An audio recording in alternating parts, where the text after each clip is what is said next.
Bismillah, alhamdulillah, wa salatu wa salam rasulillah, wa ala alihi wa sahbihi ajma'in, amma ba'd. Ash-Shawkani rahimahullah ta'ala, he says, يجب بخروج المني بشهوة ولو بتفكر.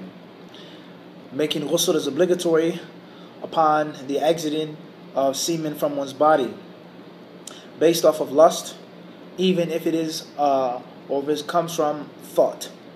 So we benefit from this, according to the author, is that if a man has sexual intercourse, if a man unfortunately performs masturbation, if a man touched someone, his wife touched him, whatever the case may be, and it was lust and it was enjoyable, and that happens to him, the mani comes out of his body, then he must make a ghusl, even if he just thinks about it.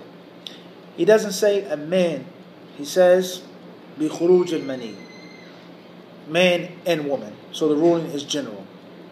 If a person reaches their sexual climax in or out of sexual intercourse, masturbation, dream, whatever the case may be, touching, whatever the case may be, then the ghusl is now mandatory. Number 2, he says, وَبِالْتِقَاءِ الْخِتَانَيْنِ. He says, and when the two private areas meet up with each other. When a man's penis enters into a woman's vagina, then the ghusl is mandatory. It's obligatory. And as we've explained this before, regardless of whether it's long, short, pleasurable or not, regardless whether a person reaches his or her climax or not, the moment that the skin touches the other skin and the tip, as the people of knowledge explain, and there's no shyness in the deen, the moment the tip of his penis is missing and hidden inside of the woman's private area, then the ghusl is mandatory, even if he withdraws and there's no more intercourse. But the moment that happens, the khitan, yani, when a person is circumcised, because in Islam, we know that the least we can say is that circumcision is recommended, the least. But there are many other people of knowledge who hold the opinion that circumcision is wajib for men, that men must get circumcised, and it's not recommended, but it's obligatory. And that is because a man's circumcision pertains to purification, him remaining clean and pure, and salah is obligatory, and it is obligatory to be physically clean when you pray. So if you cannot be physically clean from when you offer the prayer, circumcision now becomes mandatory. As for women, then there's some of the people of knowledge who hold the opinion that a woman must get circumcised. However, those hadiths that recommend and speak about circumcision for women are extremely weak. None of them are authentic. So therefore, it isn't obligatory for a woman to become circumcised. Now, some of the people of knowledge, they use some of those hadith, and some of them use some of the wisdoms behind it by saying that a woman should be slightly circumcised, not sexually mutilated.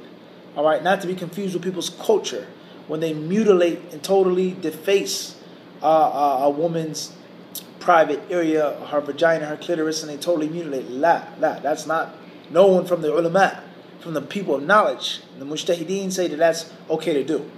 But some of the people of knowledge say that it is recommended for a woman to get circumcised, and they say that it's a very small, simple process, very small type of circumcision.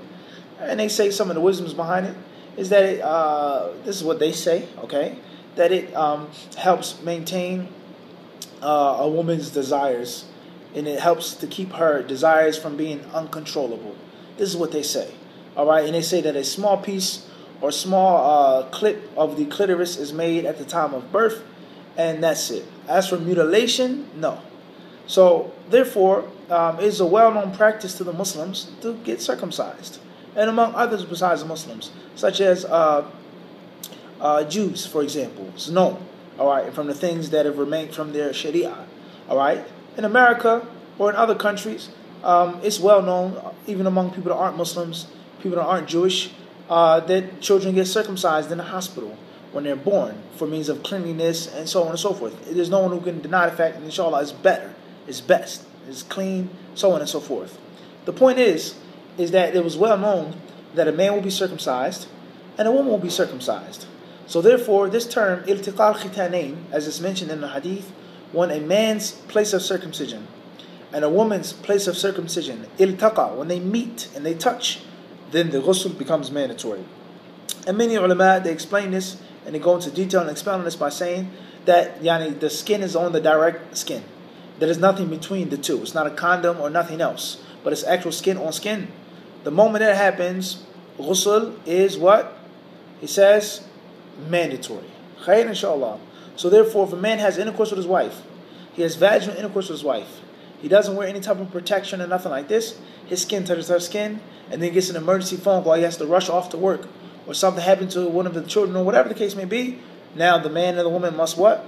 Both make a ghusl, even if they didn't reach their climax. And this is very important, and many Muslims don't know this.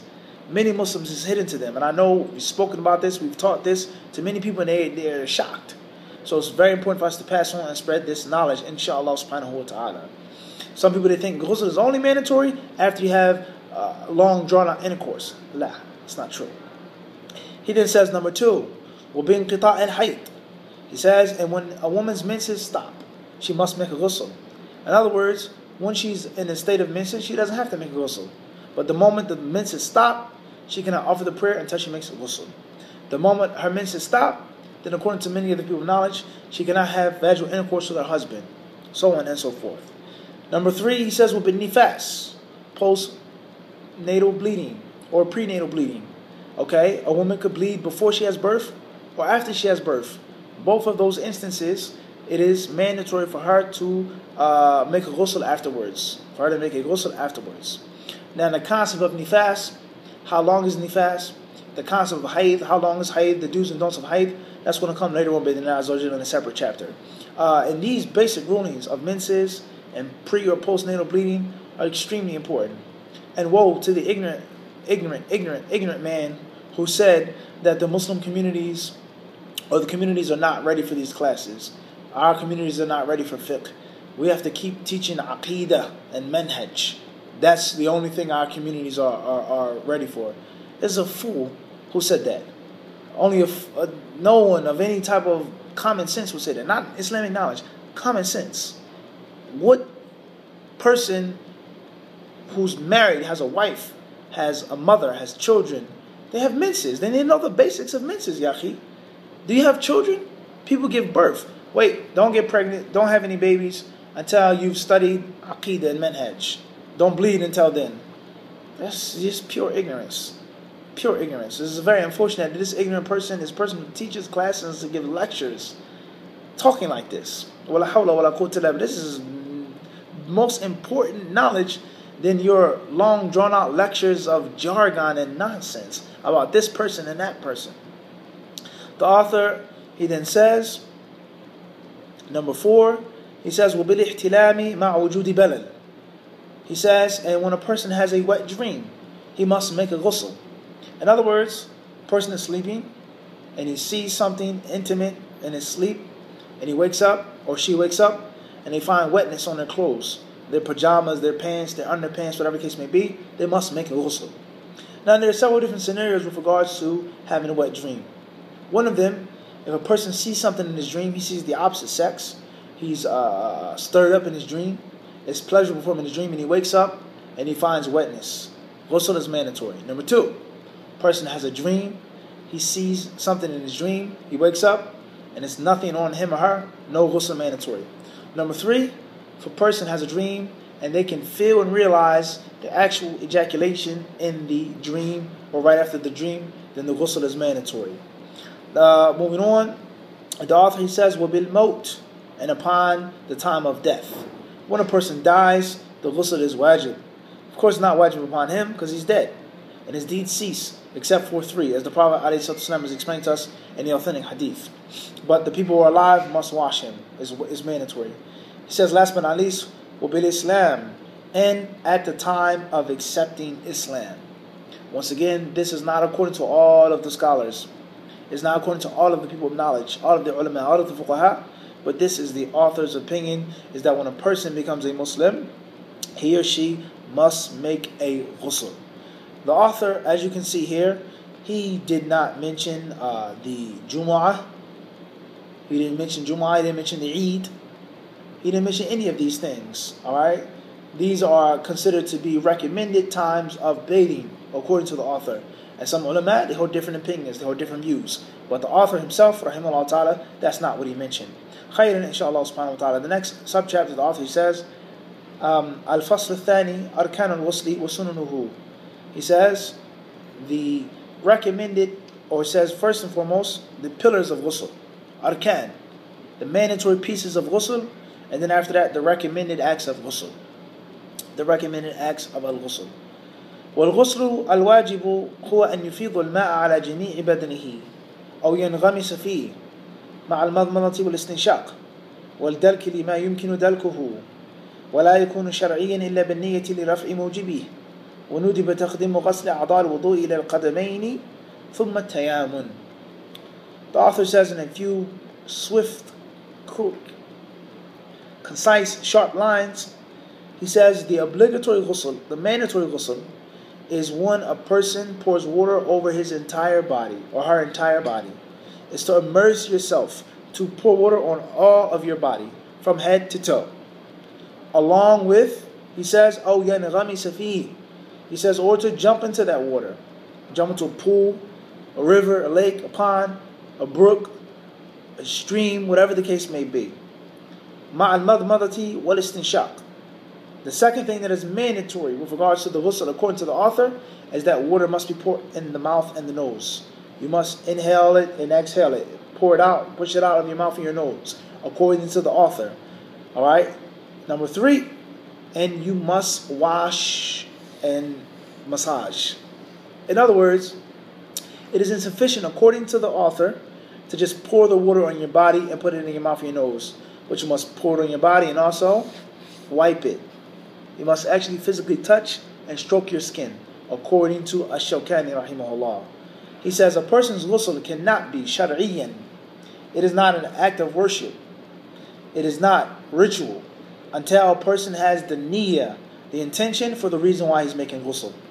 In other words, if a woman had her menses stopped, and she washed up to clean herself, to be clean, to be fresh. She did not make the intention in her heart, not with her tongue, in her heart, that I'm making this ghusl to be pure, clean Muslimah, and to offer the prayer, to sit into the masjid, to make tawaf, to touch the mushaf, so on and so forth. The author says her ghusl is just a bath. She's clean, but she's not spiritually clean yet, until she has the niyyah in her heart. If a man was intimate with his wife, he wanted to make a ghusl, and he just wanted to clean himself, he's getting ready to go to work, or getting ready to go to sleep, or whatever the case may be, and he did not make the niyyah to physically or to spiritually remove the sexual defilement, then according to the author, his ghusl is what? Is just a bath.